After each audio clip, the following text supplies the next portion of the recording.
What's up, everybody? Brothers, sisters, psychonauts, and seekers of truth. It is Anonka, and welcome to my bazaar.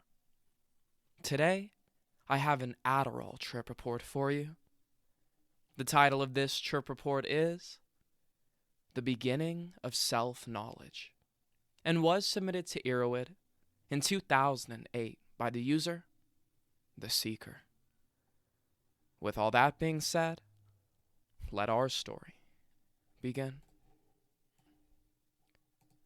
Speed puts the fun in profundity.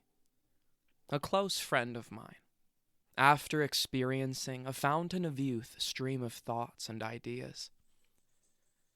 Several months ago, a person who was then a very new friend to me, and who is now one of my truly closest companions, split the crushed contents of about 6 of his 20-milligram Adderall capsules with me.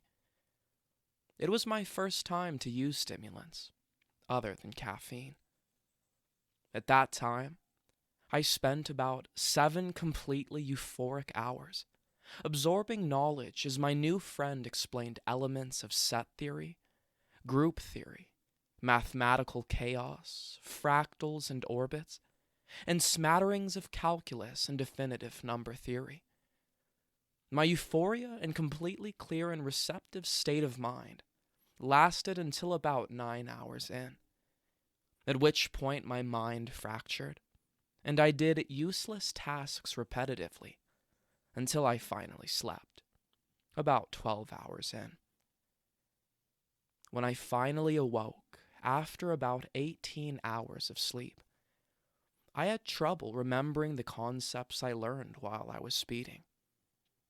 That is, I'm nearly sure, because I allowed the crash to overtake me entirely, and because I was mentally unprepared to deal with the rush of energy and joy and knowledge that was dealt me. Since then, I naturally found myself experimenting with the mind-expanding and study aid effects of other, lighter, non-prescription stimulants such as ephedrine. I also used Adderall again, in a lower dose, to study once. Math, of course. Overall, though, my drug use focused on introspection and reevaluation of my world, society, individual people, and my philosophy of life. I tried methamphetamine, searching for a truly revelatory experience, and was disappointed when I only found energy, greater than usual sociability, admittedly amazing evaluation and appreciation of art and music, and 3 days of inability to sleep that were only ended by a few bowls of very good weed. I also used marijuana and synthetic opiates, trying to find bits of myself that I had hidden.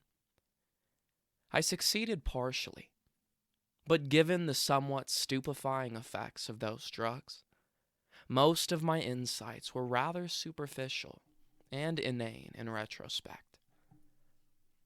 I came through my experiences with a very definitive view of drugs as tools for sometimes simple relaxation, but mostly for self-exploration.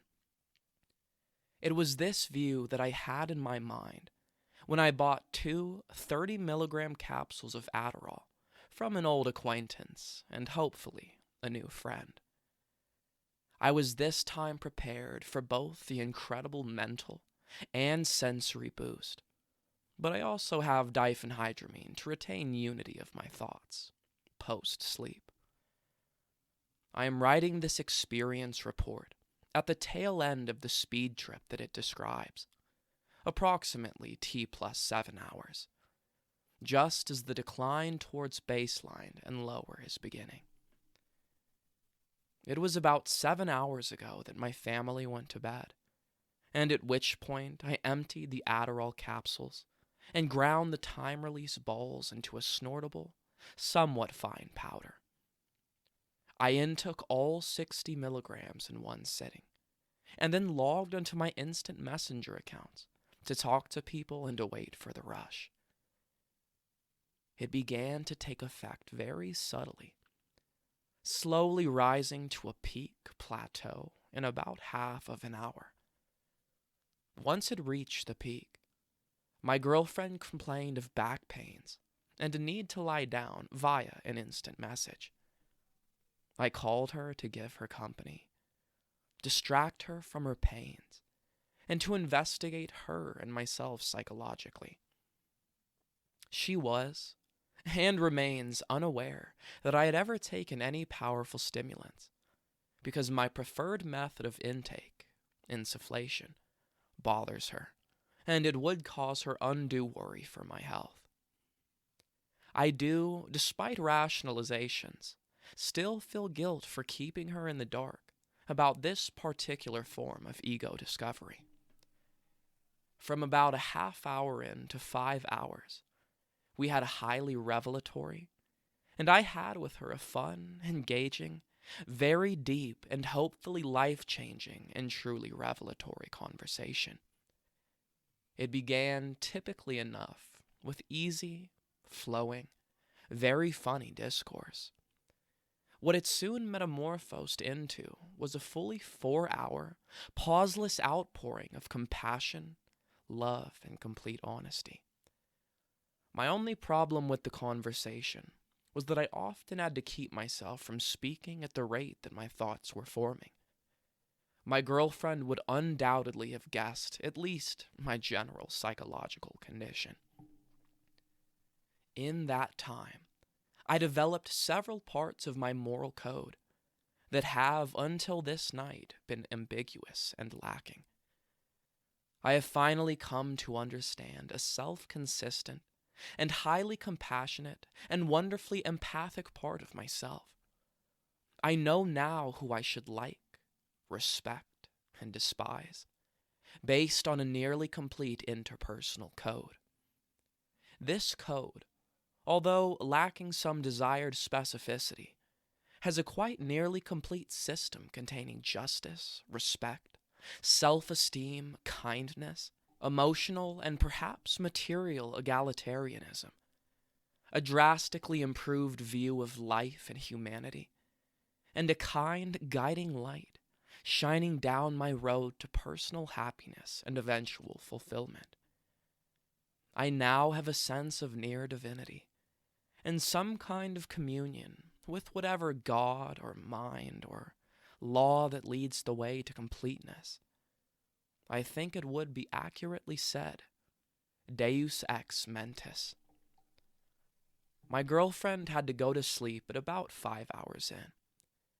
Given the diuretic effects of the amphetamines and my supplement of 2 pots of delicious Ghirardelli coffee since the start of the expansion, I immediately made my way to the bathroom. The drying out and necessary rehydration that most stimulants cause are, I should add, my only complaint about them.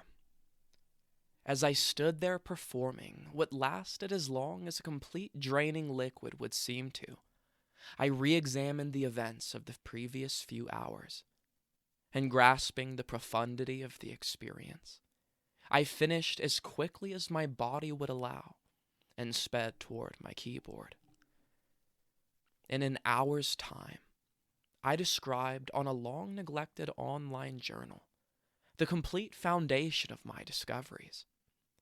Because that alone would fill 4 pages, I left out of my narrative a few of the less powerful, though still highly relevant, points of philosophy that I had deciphered. I then spent the remainder of my surprisingly long and powerful plateau writing this description of what has been one of the most intense and pleasurable piece of my life. During that time, also thoroughly enjoying all of my favorite songs to ease the mental stress that the decline promises. I don't know if I can adequately express, especially in text, just how much of a different person I feel that I am now becoming. Indeed, it will be difficult to explain it to my friends and family, most of whom are largely unaware of my psychonautical experiments. As I reach this point, I am noticing the first effects that indicate that my body is almost empty of amphetamine. I am beginning to twitch. I've lost my so recently total focus, and I am feeling physically, and less so mentally, fatigued. That tells me that I should think of an adequate conclusion to this lengthy and purposefully over-detailed writing. My experience with all psychoactives is limited to very few opiates, hydro and oxycodone, few and relatively unvaried stimulants, methamphetamine, ephedrine, and various forms of amphetamine. Almost no dissociatives, only DXM. Various over-the-counter sleeping medications, alcohol, LSD, and the seemingly ubiquitous marijuana. Of that sample of the much larger world of significantly mind-altering substances, amphetamines, especially the curious mix that makes up Adderall, is ideally focused, energized, and profound, and is, as far as my experiences can indicate, the nearest thing that the human psyche currently knows to the perfect drug.